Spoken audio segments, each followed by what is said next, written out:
Napakaganda nung awit na kinanta natin, yung Sukdulang Biyaya. Truly, it represents who we are bilang isang simbahan. We are a forgiven people.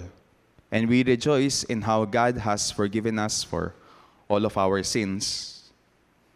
And since we are a forgiven people, dahil tayo ay pinatawad ng Lord, ibig sabihin, tayo bilang mga Kristiyano, we are also a forgiving people. Ang tanong, is this true? Totoo ba na tayo bilang mga Kristiyano, are we really forgiving people? Nagpapatawad ba talaga tayo ng mga tao na nagkakasala sa atin?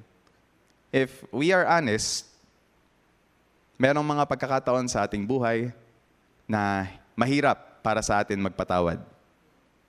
There are times, kunyari sa ating trabaho, baka meron tayong kasama sa trabaho, yung amo natin or yung kasama natin or yung mga clients natin, na minsan meron silang magagawa sa atin na mahirap makalimutan, mahirap patawarin.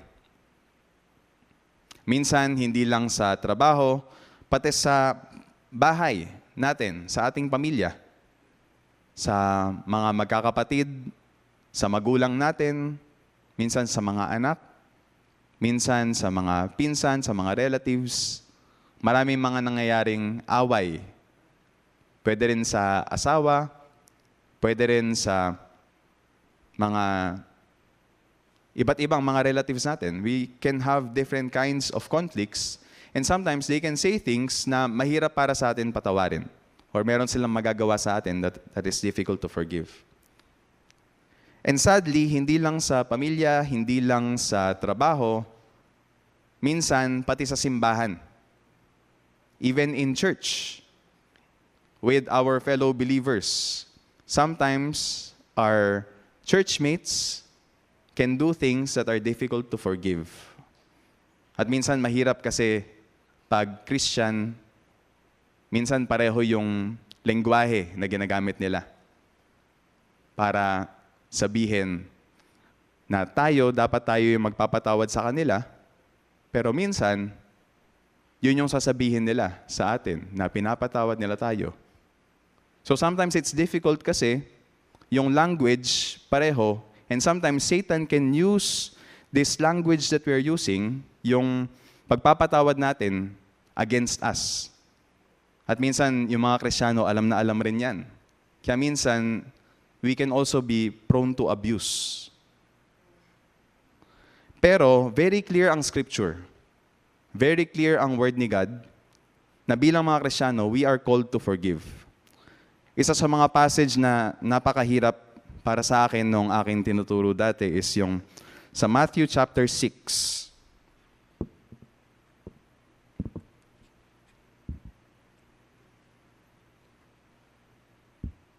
Mula sa Matthew chapter 6, verse 14 to 15, si Jesus Christ, nagturo siya sa kanyang mga disciples kung paano sila magpe-pray. At tinuro niya yung prayer na, Our Father in heaven, hallowed be your name. Pero may sinabi siya dun sa verse 14 at verse 15. Ang sabi niya, For if you forgive men when they sin against you, your heavenly Father will also forgive you. But if you do not forgive men their sins, your Father will not forgive your sins. So napakabigat nung sinabi ni Kristo. Kasi ang sinasabi niya sa kanyang mga disipulo, if you want to be my followers, you want to call yourself Christians, you want to be my disciples, this is what you're supposed to do. Kailangan nyo magpatawad. Lahat ng mga nagkakasala sa inyo, ang sabi ni Kristo, you have to forgive. Or else, ang sabi niya dito, very clear, no, yung verse 15, if you do not forgive men their sins, your Father will not forgive your sins. So even though we experience all kinds of oppression and atrocities, kahit gaano kalupit yung ginagawa nila sa atin, sabi ni Kristo, kailangan natin magpatawad. And I think one of the reasons why Jesus Christ teaches this is to show His disciples na hindi natin kaya itong gawin on our own. It's not easy for us to forgive, to obey the commands of Christ. Hindi siya madali. Kailangan natin ng tulong.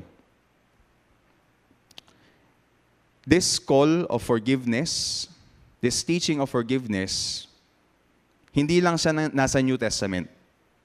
Hindi lang siya nasa katuruan ni Jesucristo. All throughout the scriptures, it teaches about forgiveness. Even dito sa pinakaunang libro ng Bible, in the book of Genesis, we see a story of forgiveness. And in the same way na tayo, in order for us to live out yung calling na binibigay sa atin ni Kristo, kailangan natin magpatawad. Makikita natin dito sa passage na ito, si Joseph, yung character na aaralin natin sa araw na ito, he also expresses forgiveness na kapag nagawa niyang patawarin yung kanyang mga kapatid. At habang inaaral natin yung kanyang kwento, meron tayong matututunan na 3 step. 3 steps in order for us to also forgive in the same way na si Joseph, he was able to forgive his brothers.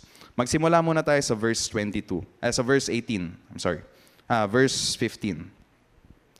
Kasi we're studying verse 15 to verse 21. We'll start with verse 15. Ang sabi dito ng Word of God, when Joseph's brothers saw that their father was dead, they said, "What if Joseph holds a grudge against us and pays us back for all the wrongs we did to him?"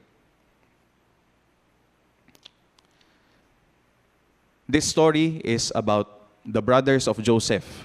At ang makikita natin, yung setting niya is yung kanilang tatay, si Jacob. Another name of Jacob is Israel. At yung kanyang mga anak, kaya natin kilala sila, no? Because sila yung 12 sons, yung 12 tribes of Israel. Pero, meron silang ginawa. If you know the story, no, mula sa previous verses, previous chapters, etong mga kapatid ni Joseph, may ginawang malupit sa kanya. Anong ginawa sa kanya? I think many of us know the story, no? Binenta siya. They sold Joseph to slavery. Kasi nakita nila si Joseph, paborito siya nung tatay nila. Nakita nila si Joseph, medyo malaki yung ulo, nagkaroon daw siya ng mga dreams and visions na lahat ng kanyang mga kapatid nagbabaw sa kanya. So yung kanyang mga kapatid became so angry and resentful against him, and yung nangyari is binenta nila siya to slavery, papunta sa Egypt. And then many things happened hanggang sa ang nangyari, naging by God's providence, Joseph became second in command over the people in Egypt kasi siya yung nagdi-distribute ng pagkain during the famine. Ang sabi ng mga kapatid ni Joseph, kasi malapit na or namatay na si Jacob, yung kanilang tatay, ano yung naisip nila? Sabi nila, what if Joseph holds a grudge against us and pays us back for all the wrongs that we did to him? So yung kanyang mga kapatid natakot. At dahil sila'y natakot na baka gantihan sila ni Joseph, they devised a plan. Meron silang plano. Ano yung plano nila? Verse 16. So they sent word to Joseph, saying, "Your father left these instructions before he died." So nagpadala sila ng mensahe papunta kay Joseph. At ang sabi nila, itong mensahe na ito ay galing daw sa kanilang tatay. Now, ang question na pwede natin tanungin is, talaga bang nanggaling itong mensahe na ito? Did it really come from their father Jacob? Siguro, hindi clear, no, yung text. It's possible na baka binigay talaga ni Jacob itong mensahe na to, pinadala niya sa mga kapatid ni Joseph to bring it to Joseph. Pero it's very unlikely. Kasi kung merong mensahe na gustong sabihin si Jacob para kay Joseph, pwede naman niyang kausapin si Joseph ng diretsahan. Pwede niyang ipadala yung mensahe directly to Joseph. But why were they writing this letter? Bakit sila gumagawa ng paraan at sinasabi nila na galing itong mensahe nito, it comes from si Jacob? It's because yung mga kapatid ni Joseph, they are in a desperate situation. Desperate sila. Bakit? Kasi Joseph is the second in command in Egypt. He is a powerful man at this point in the story. At sila, yung mga kapatid ni Joseph, his brothers, they are not just thinking about themselves, iniisip rin nila yung kanilang mga anak, tsaka yung mga anak ng kanilang mga anak. In the same way na tayo, yung mga magulang sa atin who are providing for your families, providing for your children, many times yung pinakamasipag in the workplace are the people who are providing for their families. The people who are willing to go through all kinds of difficulties. Kaya sila willing na gawin yun kasi para sa pamilya nila. And similar rin yung nangyayari dito. Etong mga kapatid ni Joseph, they are willing to do anything in order to provide for their families, to gain the favor of their brother, to gain yung favor ni Joseph, because their families depend on it. Kaya sobrang desperado sila na even writing this letter, kahit hindi totoo, gagawin nila, gagawa sila ng paraan para lang makuha yung forgiveness ni Joseph. Ang sabi sa verse 17, ito daw, yung letter daw na galing kay Jacob na pinapadala kay Joseph, ito daw yung nakalagay. Sabi sa verse 17, "This is what you are to say to Joseph. I ask you to forgive your brothers the sins and the wrongs they committed in treating you so badly. Now, please forgive the sins of the servants of the God of your father." When their message came to him, Joseph wept. So nakarating na yung message. Itong message na most probably finabricate lang ng mga kapatid ni Joseph, nakarating na kay Joseph. At nabasa ni Joseph yung message, narinig niya, it's probably a messenger, no? Yung pinadala niya lang. Narinig ni Joseph yung message, at anong reaction ni Joseph? Ang sabi dito, Joseph wept. Umiyak siya. And the question that might come to our minds, bakit siya umiyak? Is it because naniwala siya na this letter really came from their father? Naniwala ba siya na talagang itong strategy na naisip ng kanyang brothers, did it work yung kanilang strategy? I don't think yun yung reason kung bakit umiyak si Joseph. I don't think it's because he was convinced na ito talaga ay message na nanggaling sa kanyang tatay.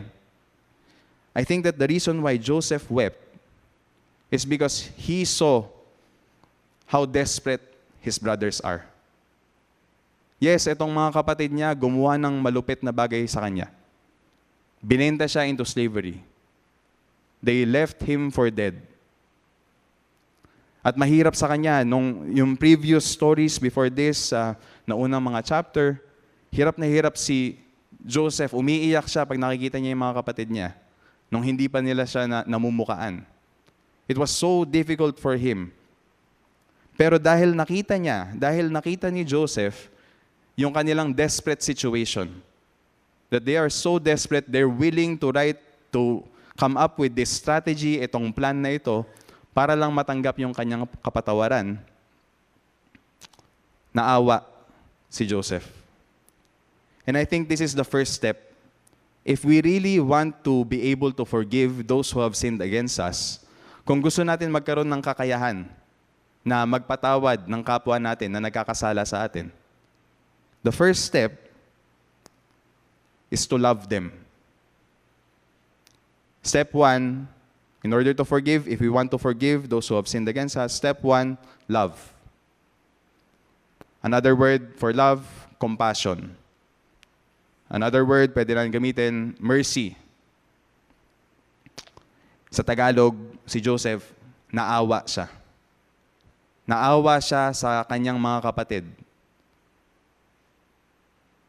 Yes, he remembers all of the evil things that were committed against him, pero he also saw their desperate situation, and he had mercy and compassion, and he loved them. Recently, nung nagba-Bible study kami sa mga kabataan sa high school ng JCA, pinag-aralan namin yung isang passage sa 1 Peter. And ang sinabi dun sa verse is, love covers a multitude of sins. So inask ko yung mga students, ano sa tingin nyo yung ibig sabihin ng love covers a multitude of sins?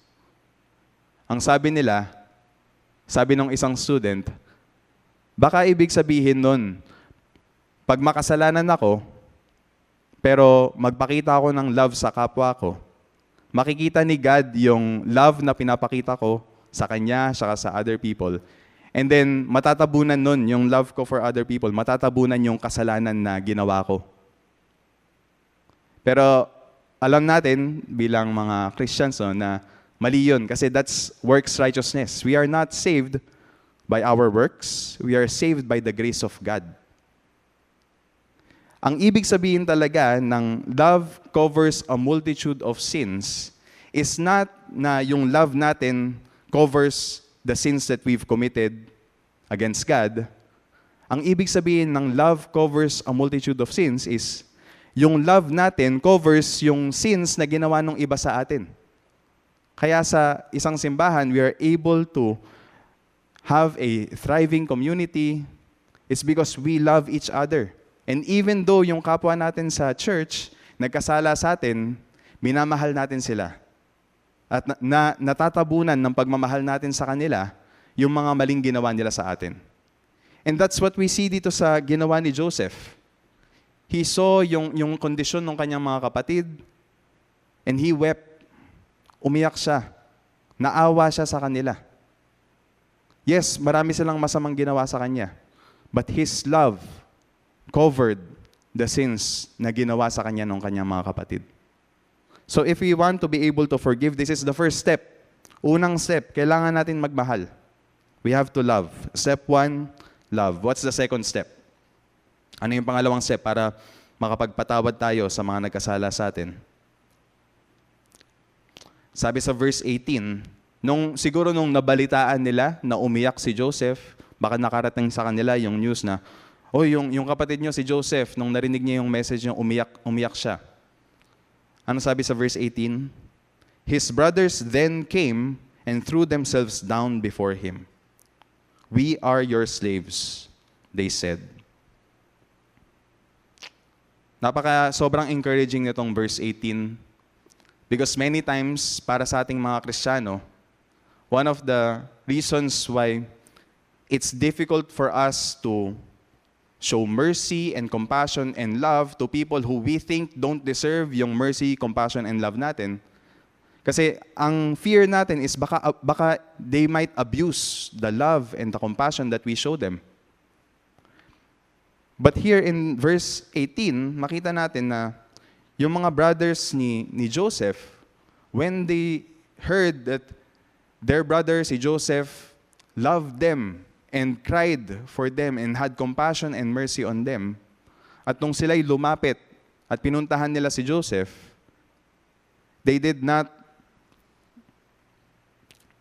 hindi nila inabuse yung love and yung mercy na pinapakita sa kanila ng kanilang kapatid. Instead, they threw themselves down and they said, "We are your slaves." So yung brothers ni Joseph, they understood na makasalanan sila. Naintindihan nila na malupit yung ginawa nila talaga sa kanilang kapatid and that they don't deserve His mercy and His love. Pero anong reply ni Joseph sa kanila? Sabi dito, verse 19, "But Joseph said to them, 'Don't be afraid. Am I in the place of God?'"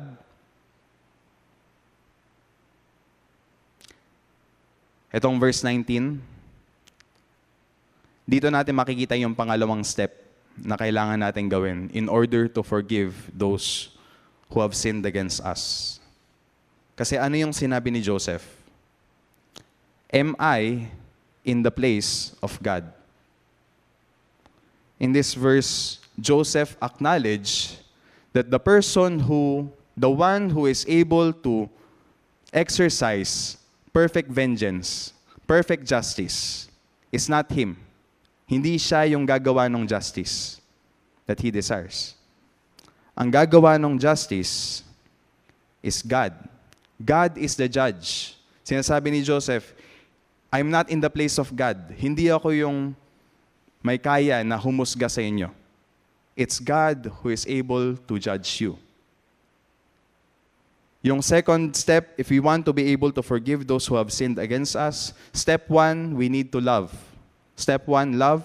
Step 2, surrender. We have to surrender our desire, our role na maging judge over others. And we have to say na vengeance is God's. Kay God yung vengeance. Siya yung perfect judge. Nung ako ay bata pa, when I was still in high school, bumili yung parents ko ng PlayStation para sa aming magkakapatid. So, gabi-gabi, everyday, papasok ako sa school, tapos excited ako na maglaro ng video games. Papasok ako sa school, and yung pinaka-favorite time ko sa school is actually yung dismissal. Kasi pagdating ng dismissal time, uuwi ako, tapos maglalaro akong video games.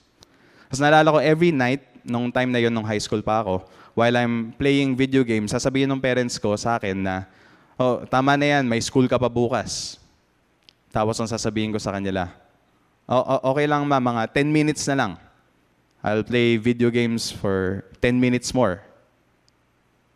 And then, yung 10 minutes, magiging 1 hour, and then 2 hours, and then 3 hours, and then 4 hours, hanggang sa 3 a.m. na ako matutulog, tapos papasok na naman ako the next day ng puyat. Tapos excited na naman ako umuwi para makapaglaro ulit ng video games. The things that we get addicted by, yung mga addictions natin, whether it's video games, whether it's social media, whether it's Netflix, or kung ano man yung mga bagay na kinaaadikan natin, they have a way of consuming every part of our life. Nauubos yung oras natin, nauubos yung energy natin with those things that we are addicted about, di ba? Yung kung saan nalalagay yung oras natin, yung panahon natin, yung energy natin. And one of the things that also consumes us in a similar way is anger. Pag tayo'y nagalit, sometimes na-addict rin tayo sa pagiging galit. And the anger consumes us to the point that it shapes our mind. Binabago yung pag-iisip natin. Kinokontrol ng galit yung buhay natin, yung oras natin, yung pag-iisip natin. And that is why, bilang mga Kristiyano, we have to let go. We have to surrender.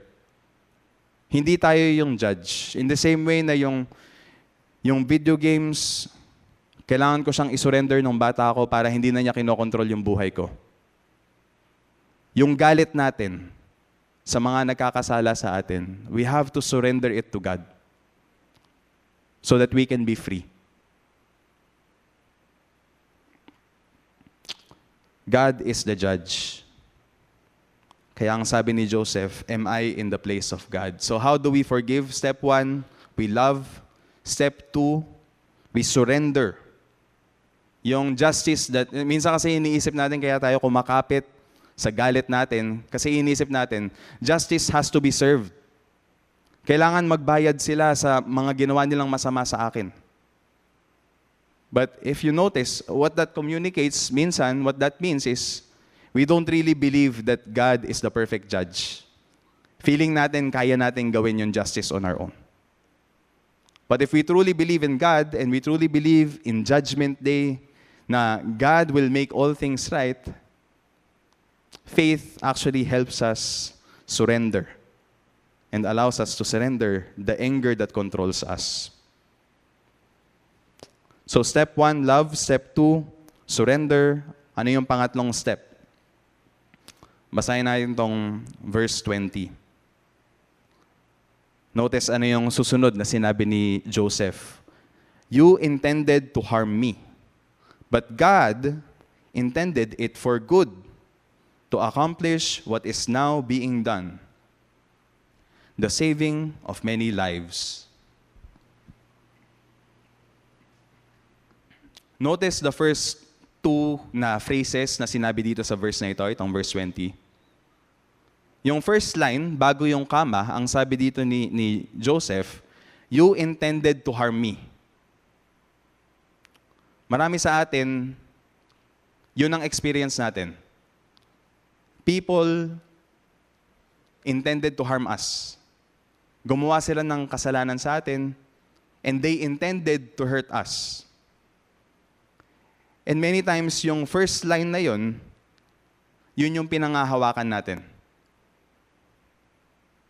Kung mapapansin nyo, many times the people who often lose their minds, yung nasisiraan ng ulo, a lot of times it's the people who are highly intelligent. A lot of times it's the mathematicians, it's the chess players. Bakit? Kasi sometimes natatrap sila sa sarili nilang logic. And the way that anger traps us, many times is Satan tells us things that are true.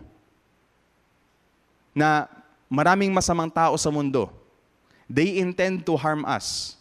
Masama yung ginawa nila sa atin. And all of those things are true. If it's really true, no? If they really commit true injustice against us, totoo siya. Especially in the case of Joseph. Kasi siya, naka-experience siya ng injustice, nagplano yung kanyang mga kapatid na saktan siya, and they really intended to harm him. And Joseph, he acknowledges that. You intended to harm me. Pero meron pang susunod na sinabi si Joseph. Sabi niya, you intended to harm me, but God intended it for good. So ang sinasabi ni Joseph, this statement is true. Gumawa kayo ng masama sa akin. Nagkasala kayo sa akin. Pero there is another truth that is allowing me, that is enabling me to forgive you. And what's that truth? Ano yung truth na yun? It's that God is sovereign. And He is actually using this harm na ginawa sa kanya nung kanyang mga kapatid. God is actually using that for His good and for the good of many people. Kaya ang sinabi niya, God intended it for good to accomplish what is now being done, the saving of many lives. This leads us to the third step. Kung gusto natin na magkaroon ng ability, ng strength, in order to forgive the people who sin against us, step 1, we need to love them. Step 2, we need to surrender to God. He is the judge. He is the one who will make all things right. Pero step 3 is to focus. Because yes, yung harm na ginawa nila sa akin, yes, those injustices are true. But there is a greater truth that will lead us to freedom. It's acknowledging the sovereignty of God. That He is doing this for our good because He loves us. And if we focus on God's purposes, if we focus on Him, and we turn away from all of the rage, anger, and bitterness that seeks to control us, it leads us to freedom, to the life that only comes from knowing and acknowledging the sovereign work of God. Verse 21, ang sabi ni Joseph, "So then, don't be afraid. I will provide for you and your children." And he reassured them and spoke kindly to them. We see na yung forgiveness na ginawa ni Joseph, his love, his surrender to God, and yung kanyang pag-focus dun sa sovereign plan and purpose ni God, that it really brought out in him true forgiveness. Bakit? Bakit totoo yung forgiveness niya? Because he served. He served them. Sinabi niya, "So then, don't be afraid. I will provide for you." And not just them, pero also their children and their families after them. Joseph proved his forgiveness through his act of service. And in the same way, that Joseph proved na totoo yung kanyang forgiveness by serving his brothers and their families, we see what Jesus Christ did for us. When He died on the cross, nung siya'y namatay sa krus, He died to seek and to save us. Namatay siya para sa ating kapatawaran, sa ating mga kasalanan. And if we think about it, itong story ni Joseph is very similar sa story ni Jesus Christ. But actually, if we read it carefully, there's a slight difference between the story of Joseph and the story of Jesus Christ in terms of yung forgiveness na nangyari dito sa kwento na ito. So very briefly as we close, basahin natin siya ulit. And let's reflect this time as we're reading it, let's reflect this time on Jesus Christ sa Kanya. Verse 15, when Joseph's brothers saw that their father was dead, they said, "What if Joseph holds a grudge against us and pays us back for all the wrongs we did to him?" In the same way na yung mga brothers ni Joseph were afraid of the judgment of Joseph. Tayo rin mga human beings, sabi sa Bible, we have all sinned against God. We have all rebelled against Him. And deep in our hearts, there's also this fear. What if God punishes me because of the sins that I have committed? Alam ni Lord lahat ng mga kasalanan ko. What if He punishes me for them? And in verse 16, sabi dito, so they sent word to Joseph saying, "Your father left these instructions before he died." So gumawa sila ng paraan para makuha yung forgiveness si Joseph. And tayo bilang mga tao na makasalanan, we also use various means to try to gain God's forgiveness. Gumagawa tayo ng paraan natin. This is why we try religion, we try philosophies, we try to do good deeds. Kasi feeling natin by doing our good deeds, we are cleansing ourselves. Nililinis natin yung sarili natin sa karumihan natin. And notice anong sabi dito sa verse 17. This is what, yung sa verse 17, ginawa na nila yung plano nila, pinadala nila yung messenger papunta kay Joseph. Tapos yung nakalagay sa message is, "This is what you are to say to Joseph. I ask you to forgive your brothers the sins and the wrongs they committed in treating you so badly. Now please forgive the sins of the servants of the God of your father." And when their message came to him, Joseph wept. Sometimes when I think of all of the times that I try to save myself by performing my own righteousness through my own good works. Minsan yung fear ko is, what if God hates yung works na ginagawa ko that I'm trying to save myself through my own good works? But then when you read yung response ni Joseph, now when Joseph saw this attempt, yung ginagawa ng kanyang mga kapatid, trying to clean themselves and make themselves worthy of yung kanyang forgiveness, Joseph wept, umiyak siya. And I just can't help but think of Jesus Christ. That Jesus Christ sees my attempts to be righteous, sees our attempts pag tinatry natin linisin yung sarili natin.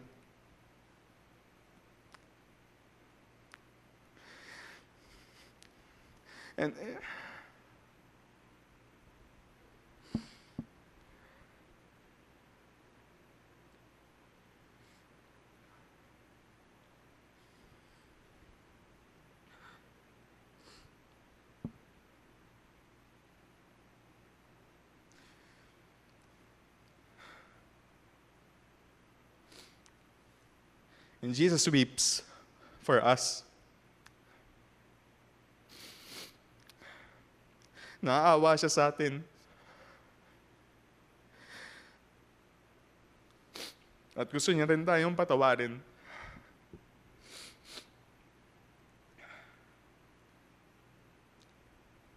Verse 18, his brothers then came and threw themselves down before him. "We are your slaves," they said. And tayo bilang mga Kristiyano, alam natin, we are unworthy. We know our sins. And we throw ourselves down before Christ and we tell Him, we are your slaves. And dito sa verse 19, ito na yung pinagkaiba ni Joseph and ni Jesus Christ. Because in verse 19, Joseph said,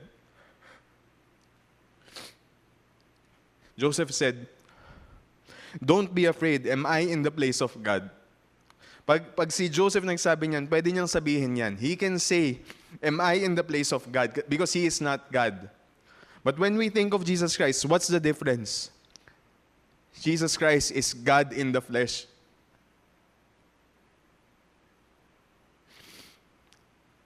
So hindi pwedeng sabihin ni Jesus that, hindi naman ako yung judge nyo. Because the Bible is clear. Jesus is the judge of the living and the dead. But for us who place our faith in Him, He does not give us judgment. He gives us forgiveness.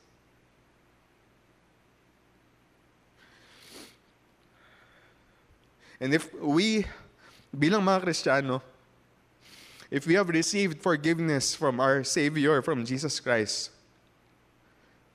if nilinis niya tayo sa karumihan natin, sino ba tayo para hindi magpatawad sa mga nagkasala sa atin? Sino tayo para hindi maawa sa kanila at magmahal sa kanila?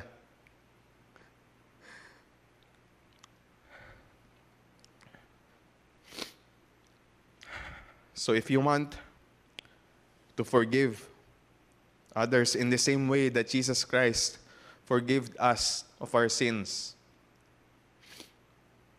number one, we need to love. Kailangan natin magmahal. And we love because He first loved us, 1 John 3:16. Number two, we need to surrender. We surrender to the judge of the living and the dead, Jesus Christ. Siya, binigyan niya tayo ng kapatawaran. Tayo, kailangan natin magpatawad rin ng kapwa natin. And number three, we need to focus. Yes, masama yung nagagawa ng maraming taong masasama sa mundo. But we need to focus on God's plan. We need to fix our eyes on Jesus Christ. And if we do these things, kung talagang nagawa natin, if we truly love and surrender and focus our eyes on Christ, this is how we will change the world. In this world, maraming gera, maraming away, but through forgiveness and love, we are able to be the salt and light of this earth. Let's close with a word of prayer and then let's have fellowship with one another. Lord Jesus Christ, we thank you for the gift of forgiveness, for your mercy and love that you showered upon us so abundantly.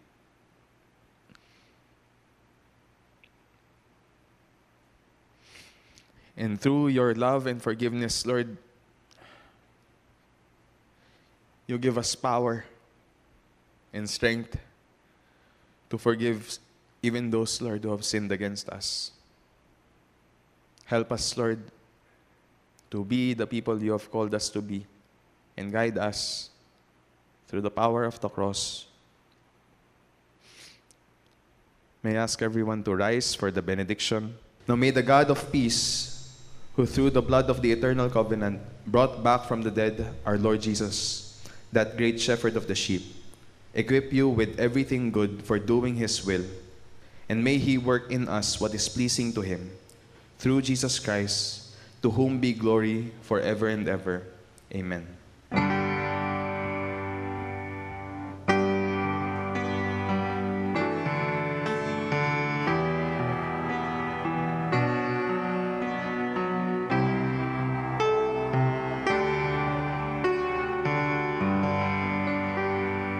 Please be seated. The service has ended. Please spend some time reflecting on God's message for us today, and then we will have fellowship at Common Ground.